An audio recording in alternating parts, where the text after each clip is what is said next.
बातें करते हम खेतों की और उसके रखवाली की, बाग बगीचा फल फूलों और फसलों की हरियाली की। हम बीजों की बातें करते उत्तम जल संसाधन की, हम तकनीकी बातें करते फसलों के उत्पादन की। हर किसान का सपना सच हो जीवन सुखद बनाने को, गाँव-गाँव के हर आंगन का प्यारा सा ये दर्शन। कृषि दर्शन, कृषि दर्शन, कृषि दर्शन, कृषि दर्शन, कृषि दर्शन, कृषि दर्शन, कृषि दर्शन, कृषि दर्शन। जोहार किसान भाई बहन मन, कैसे नहीं रहो मन? बेसी नहीं, हम हो बेसी भाई। रहो मन का हाल चाल से पूछो थी कि देखू कि जो कोरोना है ये दोहराए के आए गलक। अब आए गलक तो परेशान तो करबे करी, से ले रौरे मन आपन और अपन परिवार के विशेष ध्यान रखू, है नहीं, ताकि कोरोना आगे न बढ़े। तो किसान भाई बहन मन अपन कार्यक्रम के हम आगे बढ़ा थी, आगे बढ़ाए कर आगे चलो हमने देख लो थी कृषि समाचार। नमस्कार, कृषि समाचार में आपका स्वागत है। मैं हूं अर्चना। आइए देखते हैं आज कृषि समाचार में क्या है खास। मत्स्य विभाग राज्य के मछली पालकों को देता ही कई प्रकार की सुविधाएं। लत्तेदार सब्जियों की बेहतर उपज के लिए करें कुछ जरूरी कृषि कार्य। निकाई गुड़ाई के लिए बेहतर उपकरण है डच हो। मत्स्य पालकों की सुविधा एवं विकास के लिए मत्स्य विभाग झारखंड द्वारा बहुत सारी योजनाएं चलाई जाती हैं, जिसके तहत मछली के बीज भी अब जिले में ही किसानों द्वारा विभाग की सहायता से तैयार की जा रही है। इसके अलावा किसानों को तालाब तक की सुविधा उपलब्ध कराई जा रही है। साथ ही मत्स्य कृषकों का बीमा भी कराया जा रहा है। राज्य के मछली पालक संबंधित अधिकारी से संपर्क कर इन सुविधाओं का लाभ प्राप्त कर सकते हैं। झींगी, नेनुआ, करेला, लौकी इत्यादि सब्जियां अभी बहुत से किसान भाई लगा रखे होंगे। वर्तमान समय में उनमें कुछ विशेष कृषि कार्य करने की आवश्यकता है। जब इनके लत्तर बढ़ने लगे तो उन्हें जमीन पर ना फैलने दे, क्योंकि फलों के मिट्टी से सीधे संपर्क में रहने से फलों के सड़ने गलने का खतरा रहता है। अतः इसके लिए सहारा दें या छप्पर बनाकर लत्तर को उस पर चढ़ाना उत्तम होता है। साथ ही खेत में जल निकासी की व्यवस्था और निकाई इत्यादि समय से कर लें। सब्जियों में भिंडी हमारे यहाँ लगभग सभी क्षेत्रों में लगाया जाता है। जो किसान भाई इस समय भिंडी लगाने के इच्छुक हैं, वे भिंडी के उन्नत प्रभेदों का चुनाव करें। भिंडी के उन्नत प्रभेदों में मखमली, तुलसी, रोहिणी बेहतर माने जाते हैं। ये प्रभेद अच्छी मात्रा में उपज देने के लिए प्रचलित हैं। मखमली, तुलसी, रोहिणी ये भिंडी के उन्नत प्रभेदों में बेहतर माने जाते हैं। वर्तमान समय में इनकी बुआई की जा सकती है। 1 हेक्टेयर भूमि में 8 से 10 किलोग्राम की दर से बीजों की बुआई कर और उचित कृषि कार्यों को करके 150 से 200 क्विंटल तक भिंडी की उपज पाई जा सकती है। गाजर घास एक बहुत ही नुकसानदायक खरपतवार है। गाजर घास के पत्ते गाजर के पत्तों की तरह होते हैं और इसमें सफेद छोटे छोटे फूल आते हैं।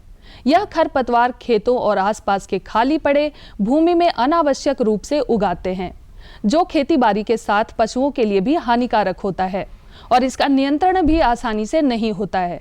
कृषि वैज्ञानिकों के अनुसार गाजर घास को नष्ट करने के बजाय इसका उपयोग कंपोस्ट बनाने के लिए करना बेहतर होता है। निकाई गुड़ाई के काम को बेहतर तरीके से करने के लिए किसान डच हो का इस्तेमाल कर सकते हैं। इस कृषि उपकरण से खेत में निकाई गुड़ाई करने के साथ साथ नाली और मेड़ भी बनाया जा सकता है। यह है डच हो। निकाई गुड़ाई के काम के लिए निर्मित इस उपकरण से खेत में नाली और मेड़ भी बना सकते हैं। डच हो द्वारा एक दिन में लगभग 15 डिसमिल खेत में लगे फसलों की निकाई की जा सकती है। इस उपयोगी उपकरण को बिरसा कृषि विश्वविद्यालय के अभियंत्रण विभाग से प्राप्त किया जा सकता है। और अब एक नजर राज्य के कुछ प्रमुख शहरों के मौसम के मिजाज पर। आज राज्य के कुछ प्रमुख शहरों के तापमान इस प्रकार दर्ज किए गए। रांची अधिकतम 34 डिग्री सेल्सियस, न्यूनतम 20 डिग्री सेल्सियस। देवघर अधिकतम 37 डिग्री सेल्सियस, न्यूनतम 19 डिग्री सेल्सियस। जमशेदपुर अधिकतम 37 डिग्री सेल्सियस, न्यूनतम 22 डिग्री सेल्सियस। मेदिनीनगर अधिकतम 35 डिग्री सेल्सियस, न्यूनतम 20 डिग्री सेल्सियस। धनबाद अधिकतम 37 डिग्री सेल्सियस, न्यूनतम 19 डिग्री सेल्सियस। कृषि समाचार में आज इतना ही। किसान भाइयों, आपसे अनुरोध है कि कोरोना का बूस्टर टीका भी अवश्य लगवाएं। साथ ही सरकार द्वारा निर्देशित निर्देशों का पालन करते हुए कृषि कार्य करें, ताकि हम और हमारा देश स्वस्थ रहे, सुरक्षित रहे। इसी के साथ अगले अंक तक के लिए दीजिए इजाजत। नमस्कार, जोहार। तो किसान भाई बहन मन, कृषि समाचार में रोम तकनीक कर बारे में, उपकरण कर बारे में, मौसम कर हाल कर बारे में, मंडी भाव कर बारे में और कृषि संबंधी नवा नवा जानकारी मिलक। एखन बेरा हो जाए एक छोटा सा विराम के। हम विराम के बाद घूर के आवा थी और मन की जानकारी देवा थी।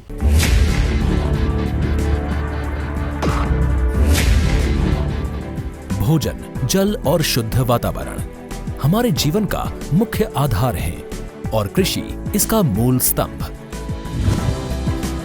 पिछले 60 वर्षों में विज्ञान आधारित कृषि का व्यापक प्रसार हुआ है। साथ ही कृत्रिम संसाधनों के बढ़ते प्रयोग से कृषि की सतत क्षमता पर चिंताएं बढ़ी हैं। प्रधानमंत्री श्री नरेंद्र मोदी जी के दूरदर्शी नेतृत्व के अंतर्गत रसायन मुक्त जैविक खेती एक महत्वपूर्ण प्रयास है।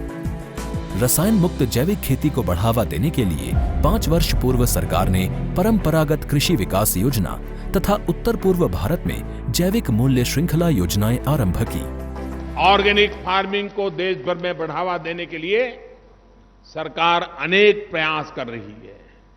इसके लिए परंपरागत कृषि विकास योजना के तहत काम किया जा रहा है। न सिर्फ ऑर्गेनिक फार्मिंग को बल दिया जा रहा है, बल्कि उसके लिए वैल्यू एडिशन और मार्केट की व्यवस्था भी की जा रही है। भारत सरकार एवं किसानों के सम्मिलित प्रयासों से आज देश के लगभग 36 लाख किसान 38 लाख हेक्टेयर क्षेत्र में जैविक खेती कर रहे हैं। इसके अतिरिक्त हमारे देश के अनेक ऐसे क्षेत्र हैं जहां आज भी पारंपरिक जैविक खेती हो रही है। इन पारंपरिक जैविक क्षेत्रों को जैविक प्रमाणीकरण सुलभ कराने हेतु पीजीएस के अंतर्गत लार्ज एरिया सर्टिफिकेट का प्रावधान किया गया है। इस प्रक्रिया की विशिष्टता ये है कि इसमें प्रमाणीकरण मात्र 2 से 3 महीनों में हो जाता है, जबकि सामान्य परिस्थितियों में इसमें 2 से 3 वर्ष का समय लगता है। अंडमान निकोबार केंद्र शासित प्रदेश के कार निकोबार एवं नैन काउरी द्वीप समूह देश के सर्वप्रथम ऐसे प्रमाणीकृत जैविक क्षेत्र हैं। अभी हाल ही में संपूर्ण लक्षद्वीप को जैविक खेती के रूप में प्रमाणित किया गया है। वर्ष 2016 में सिक्किम राज्य पूर्ण जैविक कृषि राज्य के रूप में प्रमाणित हो चुका है। सुदूर उत्तर में हिमालय श्रृंखला के बीच स्थित लद्दाख ने भी पूर्ण जैविक के लक्ष्य की ओर बढ़ना शुरू कर दिया है। जैविक उत्पादों को बाजार सुलभ कराने तथा किसानों की उपभोक्ताओं तक पहुंच बनाने के लिए एक समर्पित जैविक खेती पोर्टल भी बनाया गया है। जैविक खेती पोर्टल के जानकारी मंच और विपणन मंच के माध्यम से किसानों को उच्च गुणवत्ता उत्पादन तथा बाजार उपलब्ध कराया जा रहा है। आशा है देश के सभी राज्य अपने जैविक क्षेत्रों का विस्तार करेंगे और देश में जैविक कृषि क्रांति को मजबूत करने में योगदान देंगे। जैविक उत्पादों की देश और विदेशों में बढ़ती मांग तथा जैविक उत्पादों का बढ़ता बाजार, किसानों की उपभोक्ताओं तक पहुंच तथा जैविक एफपीओ द्वारा जैविक कृषि व्यापार में भागीदारी हमारे किसानों को अपनी आय बढ़ाने का अवसर दे रहा है। पिछले 5 वर्षों में जैविक कृषि उत्पादों का निर्यात दोगुने से अधिक बढ़कर 7,000 करोड़ रुपए से अधिक का हो गया है और इसमें प्रतिवर्ष 20% से अधिक की वृद्धि हो रही है। उम्मीद है पारंपरिक क्षेत्र के किसान भी इस बढ़ते बाजार से लाभान्वित होंगे और जैविक कृषि आंदोलन को आगे बढ़ाएंगे। किसानों की मुस्कान समृद्ध हिंदुस्तान की है पहचान।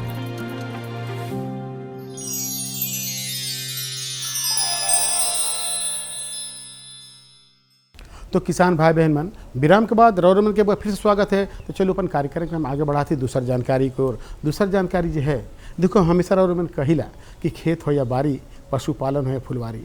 तो आज का जानकारी फुलवारी कर बारे में है। जो किसान भाई बहन गेंदा फूल कर खेती करना, गेंदा फूल कर खेती कर उत्तम तकनीक कर बारे में है नहीं। तो जो किसान भाई बहन मैंने गेंदा फूल कर खेती करन मन के जानना बहुत जरूरी है नहीं। अब गेंदा फूल का डिमांड जो है रौरे में जानी ला कि पूजा पाठ हो, शादी ब्याह हो या अन्य कार्यक्रम हो, एक में गेंदा फूल कर मांग बहुत रहेला। तो एक उत्तम तकनीक कर बारे में जानना है, चलो इकर जानकारी हम सीधे फीचर कर माध्यम से रौरे में के दिवा थी। कई बार किसान परंपरागत फसलें उगाते रहते हैं, इससे फायदे की जगह उन्हें नुकसान होता है। फसलों को बदल कर बोना चाहिए। गेंदा फूल की खेती पारंपरिक खेती की तुलना में कई गुना लाभ किसानों को दे सकती है। गेंदा फूल न सिर्फ कम खर्च में अच्छा लाभ देता है, बल्कि भूमि की उपजाऊ शक्ति को बरकरार रखने में भी अहम भूमिका निभाता है, जिससे किसानों को गेंदा फूल का दोहरा फायदा मिलता है। नमस्कार किसान भाई बहन मन। सर, सबसे पहले तो हम आपसे यही जानना चाहेंगे कि अगर हमारे किसान भाई गेंदा फूल की खेती करते हैं जी, तो उसकी तकनीक क्या होगी? हाँ, गेंदा फूल की तकनीक के लिए किसान भाइयों को पहले तो कि गेंदा की फूल की खेती कब करेंगे, इस पर यहाँ से हम बात आरंभ करें। गेंदा फूल की खेती देखिए, फूलों में गेंदा जैसे कि सब्जियों में होता है बैंगन मिर्च, सालों भर खेती की जाती है। तो आप इसके लिए आप कभी जब आपकी इच्छा हो, तो ऐसे अगर मौसमवार कहें तो मौसमवार जो है सो बरसात में भी होता है, जाड़े में भी होता है और गर्मी में भी होता है। अगर आपको बरसात के मौसम का खेती करना है गेंदा की, तो आप जो है सो जून महीने में इसका बीज डालें और जुलाई में रोपाई कर दें। और गेंदा फूल में किस्में इतनी सारी हैं और उनका ड्यूरेशन जो होता है पूरा फसल का, वो फसल जो है सो 3 महीना से लेकर के 7 महीने तक वैरी करता है, अलग अलग किस्मों का। तो उसके मुताबिक आपको फूल कब चाहिए, उसके हिसाब से आप किस्मों का चुनाव करें।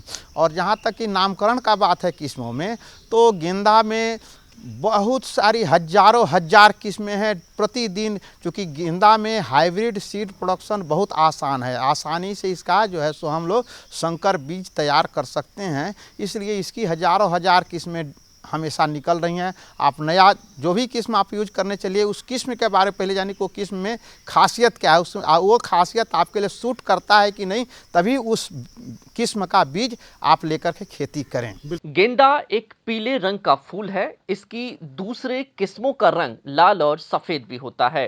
वास्तव में ये फूल एक ना होकर फूलों का गुच्छा होता है। इसकी हर एक पत्ती एक फूल है। इस फूल को आप सजावटी फूल भी कह सकते हैं, लिहाजा इसकी खेती कर किसान काफी ज्यादा मुनाफा कमा सकते हैं। गेंदा फूल 3 तरह के होते हैं मुख्य रूप से। एक अफ्रीकन टॉल है और दूसरा फ्रेंच मैरीगोल्ड है और तीसरा कि सामान्य रूप से जो हम लोग के यहाँ पूजा पाठ वगैरह के लिए फूल हम लोग यूज करते हैं वो हैं।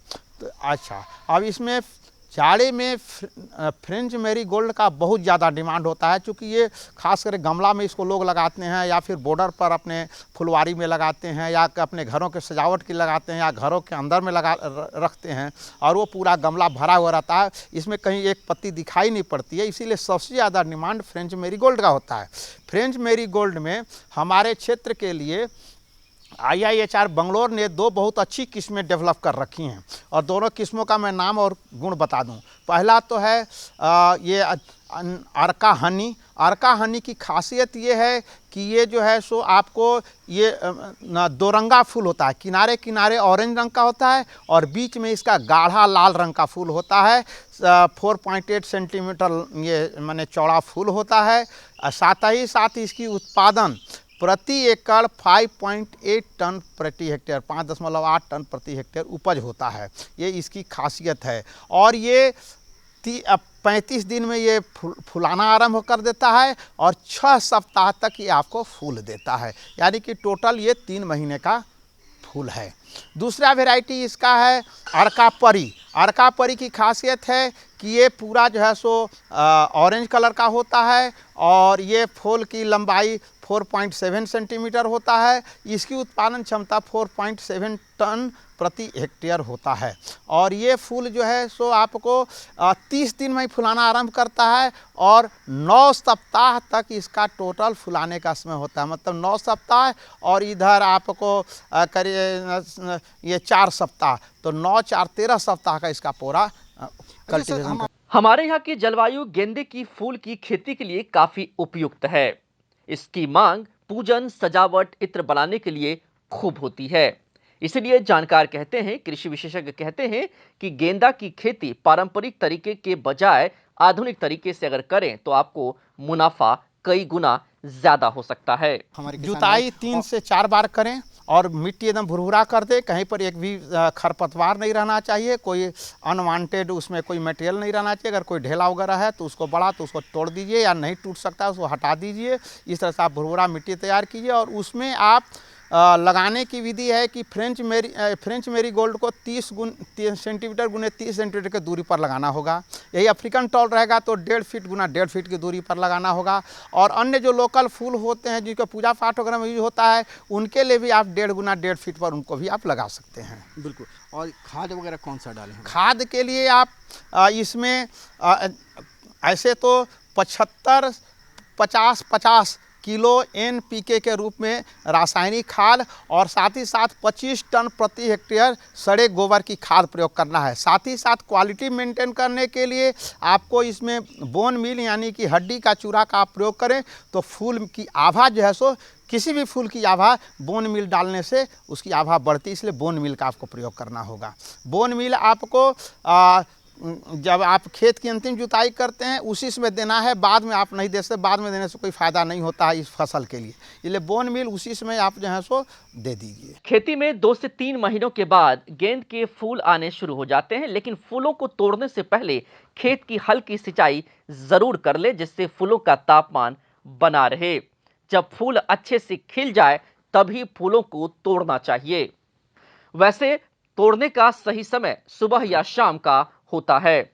सिंचाई के लिए बरसात के दिनों में गेंदा फूल में सिंचाई बहुत कम। देखिए, गेंदा फूल का क्वालिटी और क्वांटिटी दोनों, अगर खेत में पानी लग गया 2 घंटा तो आपका ख़त्म हो जाएगा। इसलिए बरसात के दिनों में आप देखिए जब पानी नहीं बरस रहा है 10 दिन तभी आप पानी के लिए प्रयास कीजिए, अन्यथा पानी गेंदा फूल को ऐसे भी कम चाहिए और स्टेगनेंट वाटर तो कभी भी नहीं चाहिए, किसी भी हालत में नहीं चाहिए। यानी कि जल का जमाव नहीं होना चाहिए। जल एकदम नहीं होना चाहिए, नहीं तो मकई और गेंदा फूल 2 चीज़ खत्म हो जाता है भाई। अच्छा, चलते और क्या सलाह देंगे? हाँ, सलाह देंगे कि इसमें कुछ रोग और कीट भी लगते हैं, उनके लिए आप कई रोग और कई कीट आते हैं, उनका नाम लेने की जरूरत नहीं है, बस दवा 2-3 दवा का नाम आप याद रखिए। कीट के लिए आप इमिडाक्लोपिड 1 ml प्रति लीटर के हिसाब से कीट के लिए दे दीजिए। और दवाओं में आप डाइथेन M45 नाम की दवा को 2.5 ग्राम प्रति लीटर घोल करके 2 बार से 3 बार जब फूल फुलाने के ठीक पहले से लेके 10-10 दिन अंतराल पर 3 बार आप दे दीजिए। आपका काम कोई भी इसमें रोग और कीट गेंदा में नहीं लगेगा। तो ये जानकारी के देखो और मैं खेती करेला बारी करेला अब बहुत परेशान हुई। परेशानी के कारण खरपतवार फसल के नुकसान करला। अब देखो रोटिन छोटा खेत है तो हाथ से निकाय गुड़ाई कर सकीला, तनी बड़ है तो खुरपी कर सकीला, और अगर और बड़ है तो ओका ले भाई मशीन कर जरूरी पड़ी, दवा का जरूरत पड़ी। तो चलो काले ने हम एक पूरे जानकारी है जो हमरे कर विशेषज्ञ साहब हैं उनकर जानकारी लेवा थी। नमस्कार किसान भाइयों। अगर हम धान की खेती की बात करते हैं तो धान झारखंड में जो है मुख्य तौर पे 2 तरह से धान की खेती की जाती है। एक छिड़कवा विधि से की जाती है और एक पहले उसको मूरी तैयार करते हैं, उसके बाद फिर उसको किसान जो है उसको लगाते हैं। तो ये छिड़कवा तरीके से बात करते हैं तो उसमें जो आपके खरपतवार होते हैं उसका नियंत्रण सर्वप्रथम किस तरीके से किया जाए?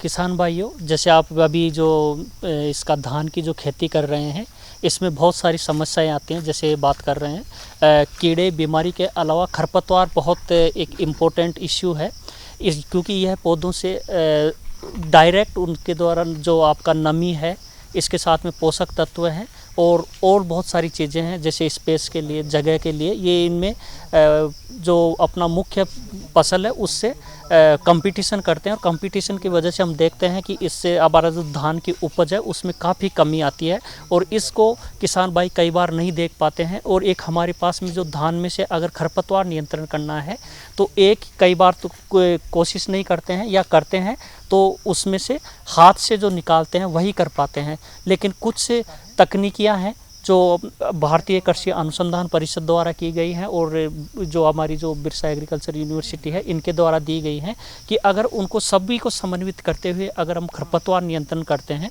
तो निश्चित रूप से जो धान की जो उपज है उसमें बढ़ोतरी होगी और उसके साथ में जो आपका इनकम है उसमें बढ़ोतरी होगी। सबसे पहले ध्यान देना है, अभी आपको जो धान की खेती करने का जो समय हो गया है तैयार, खेत को तैयार करने का या बिचड़ा लगाने का, अगर बिचड़ा जहाँ लगाना है तो बिचड़ा की जो जगह को तैयार करना, तो सबसे पहले आपको करना है कि उसमें से एक जुताई थोड़ा हल्का पानी दे करके करें, और पानी देने से पानी जस्ट से ही आपने सिंचाई किया है उससे 4 से 5 दिन बाद उसकी जुताई करें। इससे क्या होगा कि कुछ काफ़ी जो खरपतवार हैं जो ज़मीन में सुसुप्त अवस्था में पड़े हुए हैं वो अंकुरित होंगे और वो आपके नष्ट हो जाएंगे। इसके बाद में आप उसको अच्छे से जो आपका पल्वराइज कर करके और उसमें फिर धान लगाएंगे तो बहुत सारे खरपतवार हैं वो आपके ऐसे ही नियंत्रित हो जाएंगे। इसके बाद में अगर आपने जो उसमें धान का बीज डाल चुके हैं, जैसे ही बीज डाले हैं उसके 3 से 4 दिन के बाद में, जैसे प्रीटला क्लोर एक खरपतवार नाशी आता है, ये खरपतवार नाशी या ब्यूटा क्लोर दोनों जो 3 से 4 दिन के बाद में कोई सा भी एक जो खरपतवार नाशी लेकर के इसको प्री इमरजेंस खरपतवार नाशी बोलते हैं, आपसे 1.5 से 2 लीटर प्रति हेक्टेयर के हिसाब से उसमें अप्लाई करेंगे तो जो आपका जो धान में जो खरपतवार हैं उसके बीज जो खरपतवारों के जो बीज हैं वो जर्मिनेट करने से पहले ही मर जाएंगे और आपका जो मुख्य जो धान है वो बाद में आपका उगेगा। डॉक्टर साहब ने बताया जो दवा के बारे में बताया कि वो दवा को उपयोग करते हैं तो जो खरपतवार जो है स्वतः समाप्त हो जाती है। एक सबसे महत्वपूर्ण बात है कि झारखंड के परिप्रेक्ष्य में जब बात करते हैं तो बहुत सारे ऐसे किसान हैं जो गर्मी शुरू होने के पहले अपने खेतों की जुताई कर देते हैं और लोगों का मानना है कि अगर जितना अधिक गर्मी पड़ेगी उससे भी खरपतवार जो है नष्ट हो जाते हैं। तो ये कितना प्रभावी और कितना लाभकारी है? जैसे कि हम इस बात पे भी आ रहे हैं, पहले अगर हम जैसे बिचड़ा तैयार कर रहे हैं वहाँ पे हमने खरपतवार नाशी का प्रयोग करके खरपतवार ख़त्म कर दिए जो मैंने बताया है केमिकल्स।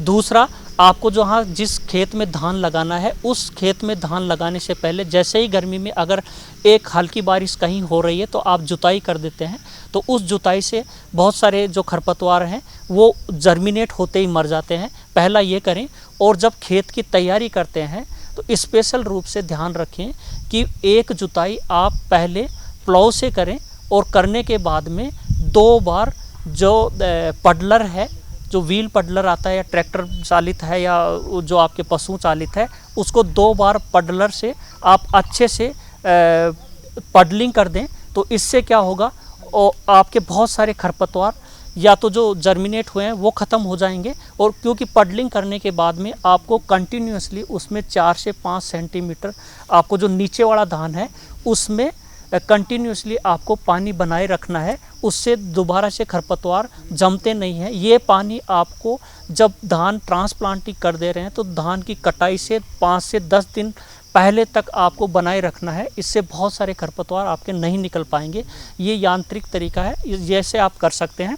दूसरा, अगर आपको नीचे वाला धान है उसमें नीचे वाले धान की हम बात कर रहे हैं, या बहुत बार कई बार होता है कि धान अगर हम लगा चुके हैं तो भी खरपतवार आ जाते हैं, तो नीचे वाला धान है जैसे ही आप ट्रांसप्लांटिंग करते हैं, ट्रांसप्लांटिंग के 3 से 4 दिन के बाद में प्रीटला क्लोर, ब्यूटा क्लोर या इसको 2,4-DEE इथाइल ईस्टर, ये खरपतवार नाशी हैं, इनकी समुचित मात्रा, जैसे प्रीटला क्लोर हम 1.5 से 2 लीटर प्रति हेक्टेयर या 2,4-DEE 25 kg प्रति हेक्टेयर हम रिकमेंड करते हैं। ये आप उस समय मिलाएंगे तो इससे चौड़ी पत्ती वाले और घास या दोनों घास वर्ग या दोनों खरपतवार आपके नष्ट हो जाते हैं। आप ऐसा करिए, अगर आपका खरपतवार फसल की बुआई हो गई है, अच्छे से आपका फसल आ गया है, तो उससे 15 से 20 दिन के बाद में 20 पायरीवेट सोडियम करके एक सॉल्ट आता है, खरपतवार नाशी सॉल्ट है जो नॉमिनी गोल्ड के नाम से मिलता है, इसको आप 250 ml प्रति हेक्टेयर के हिसाब से छिड़काव भी कर सकते हैं। या किसी दूसरा एक और तरीका है इन खरपतवार नाशियों को, या तो आप छिड़काव करिए या फिर 1 हेक्टेयर के लिए 50 kg आप जो सैंड सॉइल है उसको लेकर के सैंड में मिला करके और खरपतवार नाशी हैं उसको पूरे खेत में आप मिला दीजिए। और ध्यान ये रखना है कि जो पहले आपका पानी खेत में भरा हुआ है वो पानी रहना चाहिए। ये पानी खरपतवार नाशी अगर आपने खेत में डाल दिया है तो पानी बाहर नहीं निकलना चाहिए। और दूसरा नया पानी नहीं देना चाहिए। तो इससे क्या होगा कि आप अगर दोबारा से सिंचाई कर देंगे तो आपका पानी आपके खेत से बाहर निकल जाएगा, तो आपका खरपतवार नाशियों का जो इफेक्ट है वो कम हो जाएगा। तो आप जो नीचे वाला जो धान की खेती है उसमें ऐसे करके खरपतवारों को नियंत्रण कर सकते हैं। तो देखो आज के जो दुई जानकारी है वो कैसन रहे, बेस जानकारी है नहीं सेहल तुम रौर में के बार बार कहिला कि कोई जानकारी अगर हमारे चाहिए रौर में कोई जानकारी देवे के है तो पता के जरूर लिखू। पता है कार्यक्रम कृषि दर्शन द्वारा केंद्र निदेशक दूरदर्शन केंद्र रातुर रांची और पिन कोड संख्या है 834001। तो आज रौर में इजाज़त दो मकी लिहे देना और यह बेरा नवा जान के साथ और उपस्थित हुआ, तब तक इजाज़त दो, नमस्कार, जोहार। हम बीजों की बातें करते उत्तम जल संसाधन की, हम तकनीकी बातें करते फसलों के उत्पादन की। हर किसान का सपना सच हो जीवन सुखद बनाने को, गाँव-गाँव के हर आंगन का प्यारा सा ही दर्शन।